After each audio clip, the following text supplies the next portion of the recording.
l'aves de València, la primera, la millor, la boca plena. Dies que l'estima ves el dia que te n'anaves.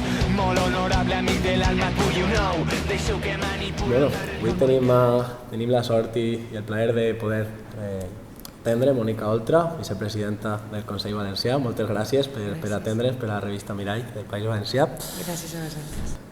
Home, evidentment els meus referents més propers és en ma casa, no? Els meus pares tenien un compromís d'esquerres, militaven, i jo m'he criat en la normalitat de lo que era la participació política i el compromís personal, no només per treure la teua vida endavant, sinó també per intentar millorar un poc el teu entorn i la vida dels teus conciutadans i conciutadanes. I sempre m'ha sublevat la injustícia i l'abús de poder. I jo crec que això és el que m'ha forjat en la militància, en triar la meva professió.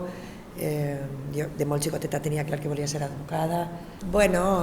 És que va ser d'una manera natural, pràcticament, perquè jo havia militat, jo vaig apuntar als 16 anys, als 15 ja me'n vaig enrolar, així de simpatitzant, als 16 anys vaig començar la meva militància política, doncs era un poc un camí també d'alguna manera natural, que acabar assumint alguna responsabilitat institucional.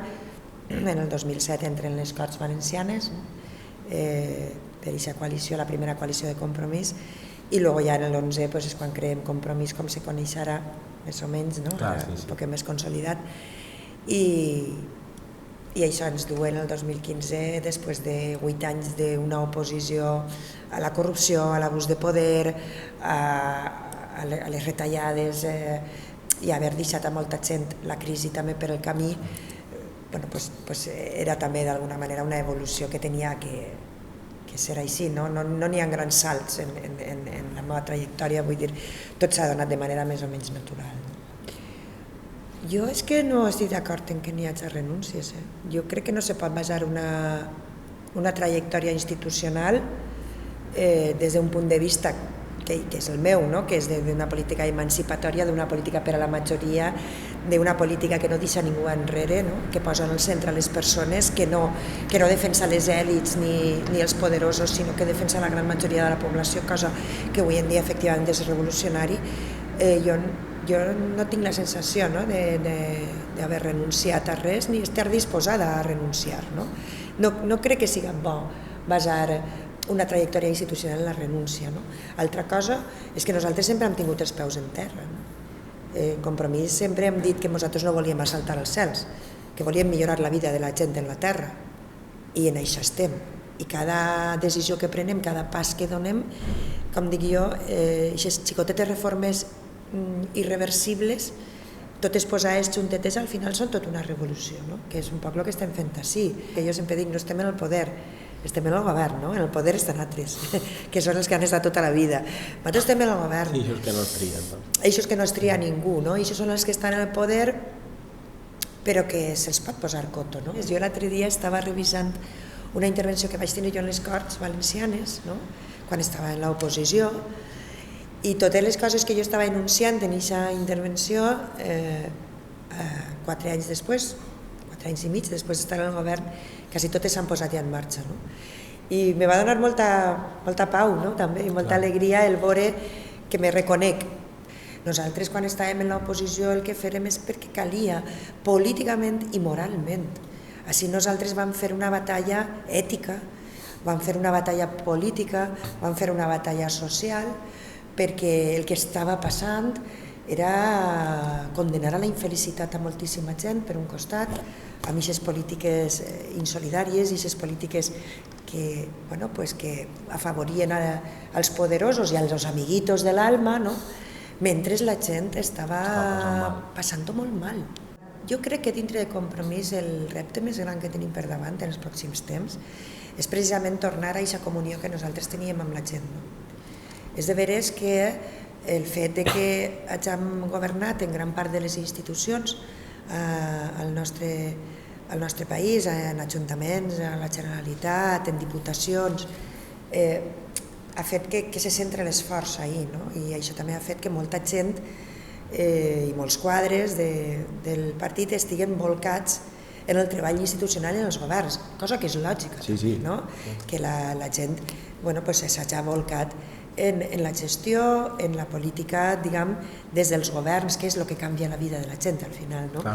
Hem de donar algun passet que consolide més la nostra estructura, no perdent, òbviament, allò que ens fa singulars, que és precisament, com jo dic, que som tecnologia política punta, que és no haver-nos convertit en un partit tradicional, que és el que ha allunyat un poc a la ciutadania més activa, aquella que està més en moviment, però sí que crec que hem d'anar a una estructura un poquet més consolida on la gent troba millor el seu lloc, no? I a partir d'ahí també jo crec que el que cal sobretot és tenir una agenda de partit. O sigui, ara tenim les agendes de govern, allà on estem el govern, l'agenda de quan estem en oposició, òbviament també, però necessitem una agenda de partit. El que dèiem és que el rerefons d'aquella llei era passar del que hay de lo mío a que hay de lo nuestro.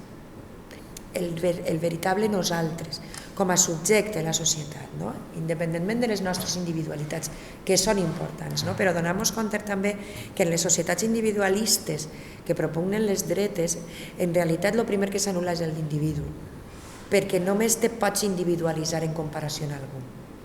Si no tens element de comparació, la teva individualitat se perd. La teva individualitat naix de la comparació amb el que tens al costat. I no només des del nosaltres pots trobar també el jo. Això com a estructura profunda del relat que s'ha de construir, però jo crec que la base d'aquest relat és el que hay de lo nuestro, front al que hay de lo mío, de les dretes. Front a això, l'única possibilitat que tenim és l'organització social i democràtica de la immensa majoria de la població. Per davant dels dos grans lleis que ens queden, que és la llei d'igualtat entre homes i dones, perquè és una llei que ja va néixer antigua, sense consens, i que està per a reformar, i la llei d'accessibilitat universal. I això és molt important. Hem de construir uns entorns, unes societats, unes relacions sense barreres. La gent quan sent accessibilitat pensa en la rampa, i no estem parlant només d'això, estem parlant de l'accessibilitat per a persones amb diversitat funcional i intel·lectual, per exemple, les lectures fàcils, que puguen llegir una sentència, que puguen llegir el diari oficial, estem parlant de les discapacitats també sensorials. Tots en algun moment podem tindre alguna discapacitat, en la vida poden passar moltes coses, i podem tindre una situació de dependència, per tant, només per egoisme faríem bé en tindre sistemes que no deixen a ningú enrere i que no frenen a ningú, però a més, des d'un punt de vista moral i d'un punt de vista humanista, les persones indesitjables, cada volta queden menys, afortunadament, però aquests serien els dos grans projectes d'esta legislatura. El que passa és que n'hi ha gent que probablement el que troba a faltar són determinades intervencions èpiques, però clar, és que no és el mateix estar en el govern que estar en l'oposició. En l'oposició te toca fer intervencions èpiques perquè no tens la ferramenta per a solucionar. Doncs calia fer intervencions moltes voltes arriscades per a visibilitzar el que estava passant, que estava ocult, per a visibilitzar la corrupció que estava oculta.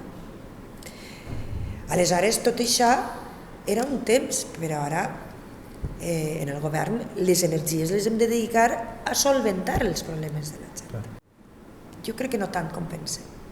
La gent al final és molt conscient que ara té una renda valenciana d'inclusió i abans no la tenia. La gent és molt conscient que estaven en llista d'espera de dependència i va ser arribar a este govern i els va arribar l'ajuda. La gent sap que arriba a setembre i els llibres dels seus fills no els té que pagar del col·legi.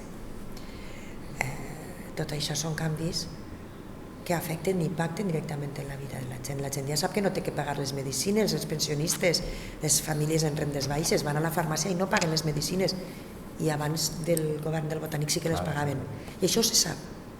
I per tant, això també és la raó per la qual la gent ens ha retornat la seva confiança en el DNU, perquè se sap. Que hem de fer més didàctica? Sí. Que hem de contar les coses que fem? Sí. Ahir hem pecat un poc de fer i no contar-ho, en aquest sentit som l'antítesi de l'anterior govern. El PP contava coses que no feia. Nosaltres fem coses que no contem. I jo crec que el que hem d'anar és a projectes electorals, sobretot. Crec que projectes polítics sempre amples, no? Sobretot quan abordem un tema, no? L'ampliació del Port de València. Doncs quanta més pluralitat ahir, millor, no? Ahir sí que jo crec que es fa falta fronts amplis de defensa, en aquest cas, del nostre medi ambient, de la nostra àrea metropolitana, de la sostenibilitat, del futur dels nostres fills i filles en aquest entorn, no? I per tant no permetre barbaritats urbanístiques que formen part del passat i no del futur, no? Ahir jo crec que cal plataformes àmplies, però el que són plataformes electorals, el més intel·ligent és conformar un sistema per al qual sumem més.